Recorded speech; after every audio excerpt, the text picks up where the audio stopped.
Bonjour, bienvenue sur Comment fait-on. Je suis heureux de vous retrouver pour une nouvelle vidéo. Aujourd'hui, nous allons réaliser ensemble un gâteau au chocolat et aux noix. Vous allez voir, c'est très simple à réaliser et c'est une merveille. Allez, je vous explique comment faire maintenant. C'est parti! Pour réaliser ce délicieux gâteau, on va commencer par faire fondre le beurre avec le chocolat au bain-marie. Alors le bain-marie c'est quoi? C'est juste une casserole avec de l'eau. On va la mettre à chauffer et simplement on pose notre récipient dessus et la vapeur va faire chauffer, va faire fondre le beurre et le chocolat. Ça permet surtout de ne pas cuire les ingrédients et de les faire fondre tranquillement. Voilà. Pendant ce temps-là, on va s'occuper de nos œufs et de notre sucre que l'on va mélanger l'un avec l'autre. Alors évidemment, je vous conseille, moi je l'ai fait à l'avance, je vous conseille de casser vos noix si vous avez des noix fraîches, de façon à vraiment tout avoir en direct. Vous le faites à l'avance, comme ça quand la recette est commencée, vous avez tout avec vous. Donc, on va blanchir, ce qu'on appelle blanchir, on va mélanger le sucre avec les œufs. On va mélanger vigoureusement jusqu'à ce qu'on obtienne un mélange un peu mousseux.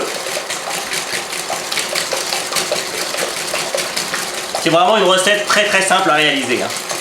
Alors il y a un petit peu de travail pour les noix, surtout si elles sont fraîches. Vous pouvez très bien les acheter dans le commerce toutes prêtes. Mais sinon, c'est vraiment quelque chose de très simple à réaliser. Alors évidemment, la pâte, ça pourrait se faire au robot. Moi je la fais à la main parce que voilà, c'est plus facile et puis ça prouve qu'on peut le faire sans grand matériel.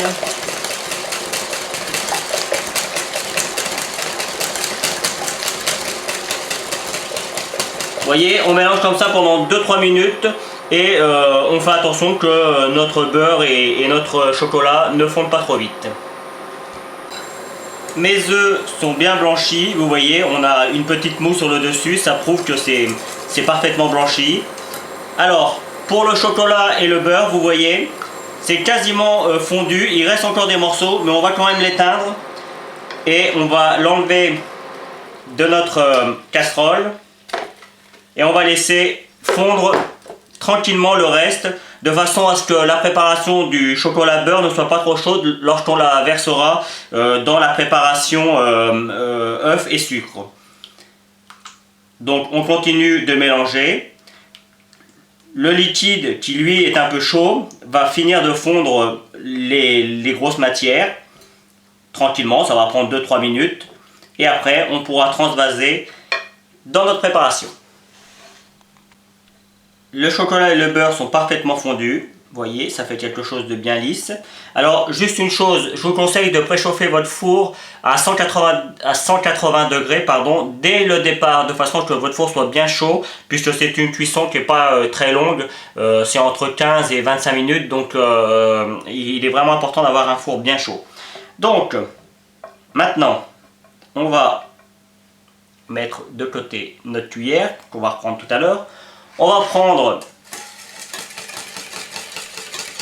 notre préparation des œufs et surtout c'est important de toujours mélanger lorsqu'on va incorporer le beurre et le chocolat à la préparation.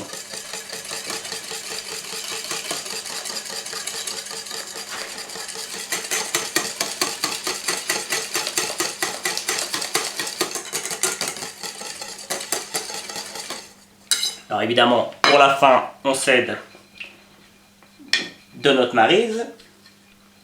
On n'en perd pas, ce serait dommage.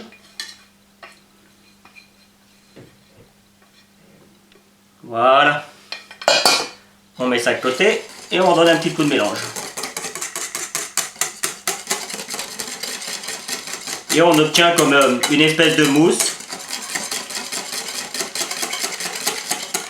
Voilà. À cela, on va rajouter nos noix que l'on a hachées, la poudre de noix. Alors moi c'est des noix que j'ai hachées, donc c'est pour ça que c'est un petit peu plus grossier que si vous achetez de la poudre de noix dans le commerce. Et on va y rajouter en même temps la farine. Alors on va commencer au fouet et puis on va voir suivant la consistance, on finira à la maryse. Alors au début, pour éviter les grumeaux, on mélange au milieu et on laisse faire tranquillement.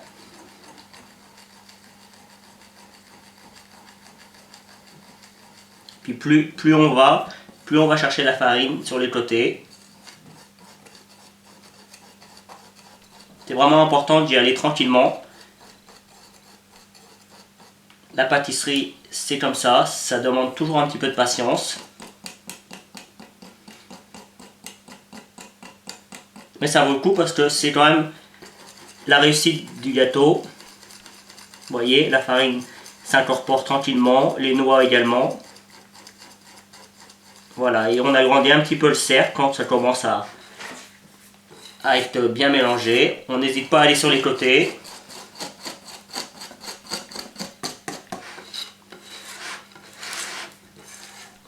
Voilà. Et une fois que tout est mélangé, on donne un grand coup. S'il reste quelques petits grumeaux, voilà, on obtient une belle pâte. On n'hésite pas à aller chercher en dessous. Bien. La préparation est presque terminée. Il ne nous reste plus qu'à prendre un moule que l'on aura beurré et fariné au préalable. Et simplement, on va venir le remplir. Alors là, la recette que je fais, c'est pour 8-10 personnes, hein, sans problème. Vous trouverez tous les ingrédients sur la description, comme d'habitude.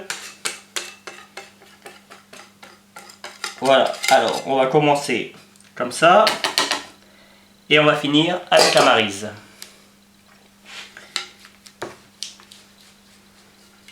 Voilà, comme ça, on est sûr de ne pas en perdre.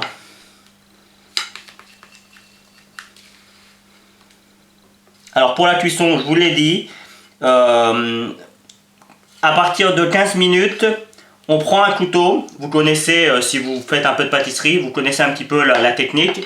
On trempe la pointe du couteau dans le gâteau. Si la pointe ressort bien sèche, c'est que le gâteau est cuit. Si la pointe ressort avec encore de la pâte de gâteau, c'est que celui-ci manque de cuisson. Donc au bout de 15 minutes, on surveille. Hein. Surtout, c'est important parce que si c'est trop cuit, c'est pas forcément très bon. Enfin, ce sera bon, mais ça n'aura pas le goût original. Donc, il ne nous reste plus qu'à prendre nos noix, nos cerneaux de noix entières que j'avais préparés à l'avance. Et simplement, on va venir les poser dessus. Et c'est là, ça va prendre un petit peu de temps. Ça va, j'allais dire, ça va s'étaler un petit peu, voilà. Vous voyez. Alors évidemment, je ne vais pas faire toute la vidéo. Vous avez compris, hein, on va en mettre sur tout le tour. Et puis on en mettra un petit peu sur les côtés. Donc c'est parti, je vous laisse faire. Voilà ce que ça doit donner. Une fois que j'ai fait tout le tour, j'ai recommencé en laissant un petit espace, environ 3-4 cm. J'ai refait un tour et puis j'en ai mis au milieu. C'est donc parti maintenant pour la cuisson. Voilà, je viens de le sortir du four. Alors pour ma part, il a cuit 25 minutes. Hein. Il faut vraiment se baser sur votre four, c'est important. Donc comme je vous l'expliquais, j'ai pris un couteau. Vous voyez, là on voit encore la marque.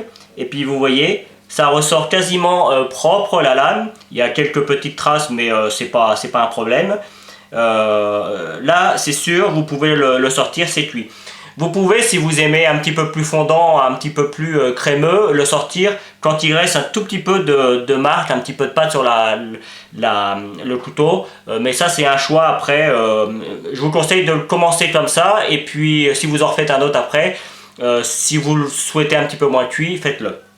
Donc, on va le laisser refroidir un petit peu. Il va retomber un petit peu, mais ça c'est normal, hein, c'est classique dans tous les gâteaux. Et puis pour finir, on donnera un petit coup de sucre glace pour mettre dessus. Et puis voilà, comme ça permettra de cacher un petit peu les marques de couteau que l'on fait pour vérifier que c'est bien cuit. Et ça donnera quelque chose de joli. Voilà, la vidéo se termine. Comme vous pouvez le constater, j'en ai découpé un petit morceau. On voit bien le côté très fondant du gâteau en dessous, le côté un petit peu plus croustillant sur le dessus et sur le dessous. Je peux vous garantir que c'est vraiment une merveille à déguster sans hésiter. Voilà, j'espère que cette nouvelle vidéo vous plaira, cette nouvelle recette vous plaira. À bientôt sur Comment fait-on.